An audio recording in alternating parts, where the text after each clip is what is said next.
बिस्मिल्लाहिर्रहमानिर्रहीम। अस्सलाम वालेकुम। आप देख रहे हैं चौथा सुतून। मैं हूं जवाद फैज़ी। नाज़रीन, उसी जगह पे खड़ा हूं, लाहौर शहर, माल रोड, पंजाब असम्बली के सामने, जिसे चेयरिंग क्रॉस कहा जाता है।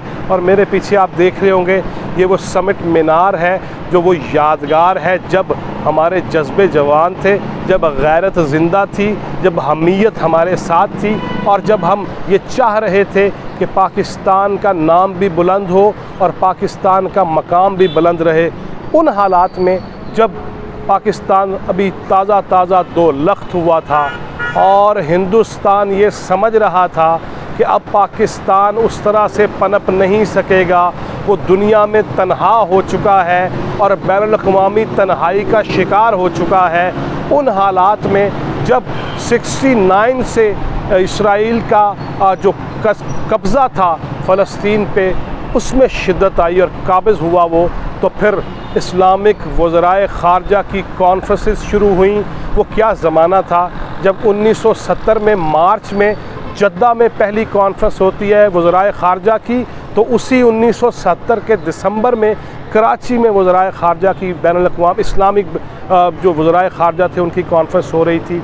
फिर हमने ये देखा कि जब 1973 में एक दफ़ा फिर इसराइल के अज़ाइम में शिद्दत आई, सहूनियत बढ़ी, यहूदियत ने पंजे गाड़े, तो उस पर फिर से पूरी उम्मत मुस्लिमा उठ खड़ी हुई। और उन हालात में फिर पाकिस्तान के अंदर इस्लामिक समिट कॉन्फ्रेंस का इनेकाद हुआ, जो न सिर्फ मुसलमान ममालिक के अंदर जान डालने और रूह फूंकने की वजह बनी, बल्कि पाकिस्तान को भी एक इंतहाई अहमियत हासिल हो गई।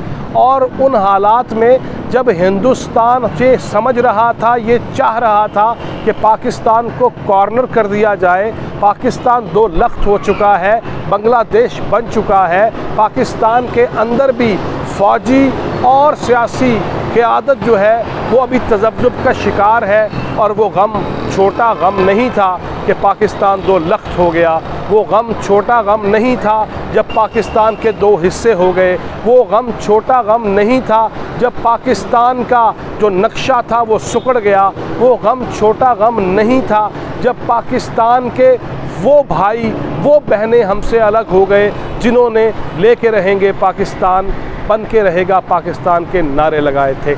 आज उसी जगह मैं खड़ा हूँ। मेरे पीछे रोशन दमकता चमकता पाकिस्तान का परचम है और उसमें से रोशनी निकल रही है, लेकिन इस रोशनी के साथ साथ शाम का साया भी गहरा होता चला जा रहा है। उसकी वजह क्या है? एक वक्त वो था जब पूरी दुनिया के इस्लामिक लीडर्स यहाँ इस जगह पे मौजूद थे। आज हम फिर तन्हाई का शिकार क्यों हैं? आज हम फिर फ़ितरा वसूल कर रहे हैं। आज हम सऊदी अरब से फ़ितराना लेने पहुंच जाते हैं। आज हम तुर्की और ईरान से अपनी मदद चाहते हैं, कासा लेसी किए हुए हैं। आज फिर हमने किबला तब्दील कर लिया। और हमने ये भी देखा कि जब जब पाकिस्तान ने इंतहाई अहम किरदार अदा करने की ठानी है, तब तब हमारे ख़िलाफ़ साजिशें तेज़ी से सामने आई हैं। वो हमारा इस्लामिक समिट कॉन्फ्रेंस के बाद का किरदार हो तो ना भुट्टो रहा, ना शाह फैसल रहा, ना शेख मुजीब वहाँ रहा।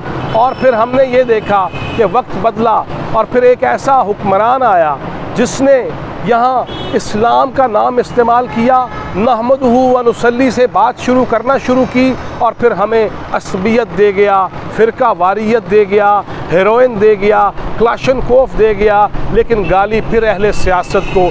फिर हमने ये देखा कि दो पार्टियां आपस में गालम गलोच ज़रूर करती रहीं, मगर उनको वक्त पूरा न करने दिया गया। फिर मुशर्रफ का मार्शल लॉ आता है, वो कमांडो जर्नैल, वो कमांडो सदर, वो कमांडो मार्शल लॉ एडमिनिस्ट्रेटर, जिसने एक फ़ोन कॉल पे तोरा बोरा बनने के डर से पाकिस्तान के वसाइल बेच डाले, जिसने कश्मीर को सर्द खाने में डाल दिया। कभी थर्ड ऑप्शन की बात की, तब भी हम खामोश रहे।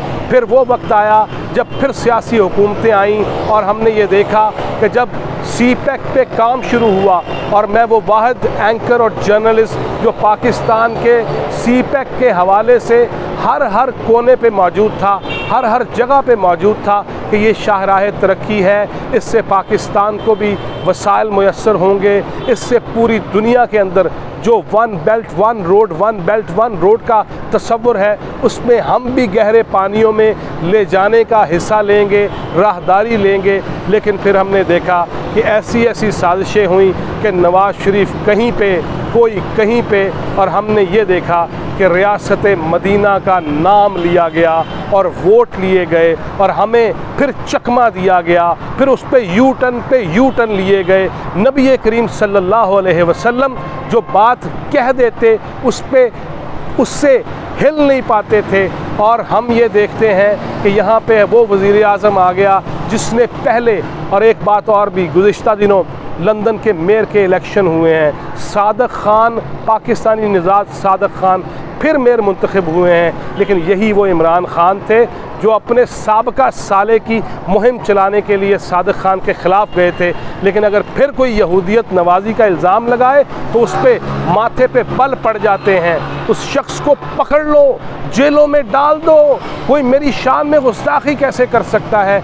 आज ये हालात है कि पाकिस्तान के मसाइल भी बहुत ज़्यादा हो गए, बैनुल अक़वामी तन्हाइयाँ भी हमारा सामना कर रहे हैं, हम उसका सामना कर रहे हैं। दरूने खाना हाउस इन ऑर्डर करने की बात हमारे सलारे आला कर रहे हैं, और उन हालात में फ़लस्तीन से धुआं सुलग रहा है, वहाँ पे ख़वातीन बच्चे शहीद किए जा रहे हैं, और किबला अव्वल पंजाए यहूद में है, उसको छुड़ाने के लिए कोई वाज़े किरदार ना सऊदी अरब का नज़र आ रहा है, ना पाकिस्तान का नज़र आ रहा है। और रियासत मदीना ऐसे नहीं चल पाएगी।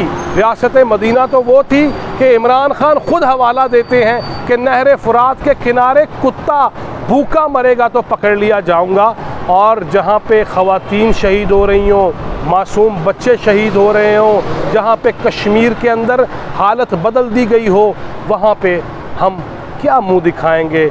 उस दिन शाफ़े महशर को, रोज़े महशर क्या मुंह दिखाओगे इमरान ख़ान? और बाजवा साहब, इन पूरे हालात में अब भी वक्त है कि उस तरह की पॉलिसी इख्तियार की जाए। ये अंदर की पकड़ दकड़ को छोड़ो, फ़िलहाल उम्मत मुस्लिमा का जो मुस्तकबिल है उसको बेहतर बनाने में कलीदी किरदार अदा करना होगा, तभी आने वाले बच्चे और नौजवान भी फ़ख्र से सर उठा के चल सकेंगे और पाकिस्तानी कहलाने पे फ़ख्र महसूस कर सकेंगे। टिल नेक्स्ट वीडियो, अल्लाह हाफ़िज़।